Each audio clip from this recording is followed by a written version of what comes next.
Okay, our next topic is metallic bond. Metallic bond जो है ये फोर्थ टाइप है बॉन्ड की। इसकी जैसे बॉन्डिंग की जो 3 टाइप्स हैं वो हम पहले पढ़ चुके हैं, ionic bond, covalent bond, coordinate covalent bond. और ये फोर्थ टाइप है मेटालिक बॉन्ड। मेटालिक बॉन्ड ऐसा बॉन्ड होता है जो मेटल्स के दरम्यान में बनता है। मेटल अब जैसे आयरन है, लोहा है, उसका जो पूरा एक वो पूरा आप देखें पूरा एक सरफेस होता है। जैसे ये पूरा एक पेज है, इसी तरह पूरी एक मेटल की रॉड होगी या जो भी चीज़ होगी मेटल से बनी हुई, तो उसमें जो है वो उसी मेटल के डिफरेंट एटम्स आपस में ज्वाइन हुए होते हैं, इसीलिए वो पूरा एक सरफेस बनाता है। और उस सरफेस के अंदर वही उसी मेटल के ही जो एटम्स होते हैं वो प्रेजेंट होते हैं, कोई दूसरा उसके अंदर प्रेजेंट नहीं होता। अब जैसे अगर आप आयरन रॉड की बात करें तो उसमें सारे के सारे जो एटम्स होंगे वो आयरन के ही होंगे, आयरन के अलावा और कोई वहाँ पे प्रेजेंट नहीं होगा। तो जैसे अब ये जो मेटल्स होती हैं, मेटल्स में मोस्टली पॉजिटिव जो है वो चार्ज मेटल जो है वो अपना इलेक्ट्रॉन इजीली लूज कर सकती हैं, उन पर पॉजिटिव चार्ज होता है।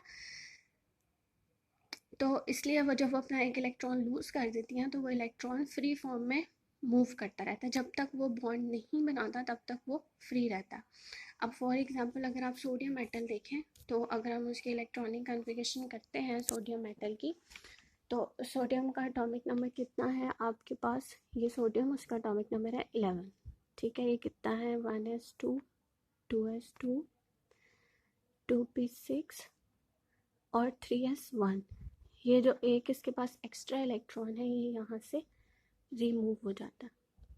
जब ये इस सोडियम का पार्ट नहीं रहता और जो दूसरा सोडियम होता है वो भी क्या करता है, अपना एक इलेक्ट्रॉन लूज कर देता है। तो यहाँ से जब एक इलेक्ट्रॉन ये वाला सोडियम लूज करेगा, एक इलेक्ट्रॉन ये वाला सोडियम लूज करेगा, तो जब ये मिलके पूरी एक लेयर बनाते हैं, जैसे फॉर एग्जांपल आप ये देखें कि ये क्या एक जो है वो एक मेटल की लेयर बन रही है। ठीक है, यहाँ पे भी सोडियम प्रेजेंट है, यहाँ पे भी सोडियम, यहाँ पे भी सोडियम। तो ये पूरी लेयर के अंदर कौन से हैं, सोडियम ही है। लेकिन ये जो सोडियम है इसका एटॉमिक नंबर कितना है, 10 10। अब ये जो एक एक इलेक्ट्रॉन इन्होंने लूज किया है वो फ्री स्टेट में यहाँ पे प्रेजेंट है। तो ये जो इलेक्ट्रॉन यहाँ पे है हम इसको क्या बोलेंगे, फ्री इलेक्ट्रॉन, या फिर हम इसको कहेंगे मोबाइल इलेक्ट्रॉन। इसको मोबाइल इलेक्ट्रॉन क्यों कहा जाता है, क्योंकि ये एक जगह से दूसरी जगह पे मूव कर सकता है, ये फ्री है, ये किसी भी ये मेटल के अंडर नहीं है, ये फ्री इलेक्ट्रॉन है। ये यहाँ से यहाँ पे मूव कर सकता है, यहाँ से यहाँ पे मूव कर सकता है, ये मोबाइल इलेक्ट्रॉन है। इसलिए हम इसको क्योंकि ये मूव कर सकता है इसलिए हम इसको मोबाइल इलेक्ट्रॉन कहते हैं। यहाँ से ये फर्स्ट लाइन जो है यहाँ से लेके आता है कि डेफिनेशन है मेटालिक बॉन्ड की। The metallic bond is defined as a bond formed between metal atoms due to mobile और फ्री इलेक्ट्रॉन। मेटल एटम्स के दरम्यान ही बॉन्ड बनता है, किसकी वजह से, फ्री इलेक्ट्रॉन की वजह से। अब मैंने कहा जो मेटल्स की डिफरेंट प्रॉपर्टीज़ होती हैं, मतलब उनका जो मेल्टिंग और बॉइलिंग पॉइंट होता है वो हाई होता है और वो हीट और इलेक्ट्रिसिटी उनमें से पास कर सकती है। तो ये सारी जो प्रॉपर्टीज़ हैं इसकी वो फ्री इलेक्ट्रॉन्स की वजह से ही प्रेजेंट होती हैं। आगे है कि जो मेटल के केस में क्या होता है कि जो न्यूक्लियस का होल्ड है वो आउटरमोस्ट इलेक्ट्रॉन पे वीक हो जाता है।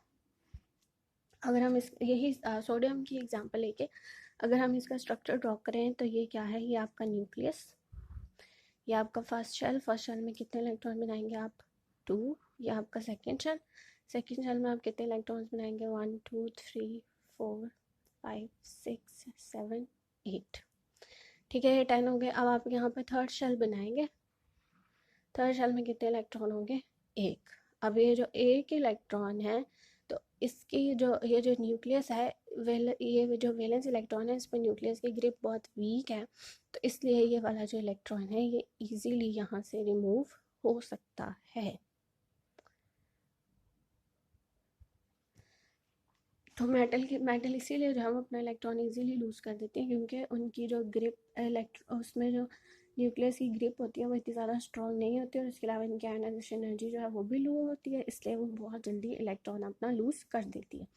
जब मेटल जो है वो अपना इलेक्ट्रॉन लूज करती है तो वो इलेक्ट्रॉन वहाँ पे फ्रीली मूव करता रहता है, वो किसी भी पर्टिकुलर एटम के साथ अटैच नहीं होता। वो आप कह सकते हैं कि मतलब एक अगर यहाँ पे ये देखें ये पूरा एक मेटल का उन्होंने स्ट्रक्चर ड्रॉ किया हुआ है। ये स्कीमेटिक डायग्राम है। यहाँ पे ये जो प्लस का चार्ज है ये उस मेटल को रिप्रेजेंट कर रहा है, और ये जो सारे डॉट्स यहाँ पे लगे हैं वो इलेक्ट्रॉन्स को रिप्रेजेंट कर रहे हैं कि इलेक्ट्रॉन्स जो है वो फ्री फॉर्म में यहाँ पे प्रेजेंट रहते हैं। अब ये जो क्वेश्चन है ये आपको मेटालिक बॉन्ड पे नोट आ सकता है, तो फिर आप यहाँ से लेके यहाँ तक आप इसको पूरा लर्न करेंगे, और उसके साथ आप ये इसकी डायग्राम को भी अच्छी तरह से देखेंगे। तो ये आपने पूरा मेटालिक बॉन्ड इसको आपने लर्न करना है।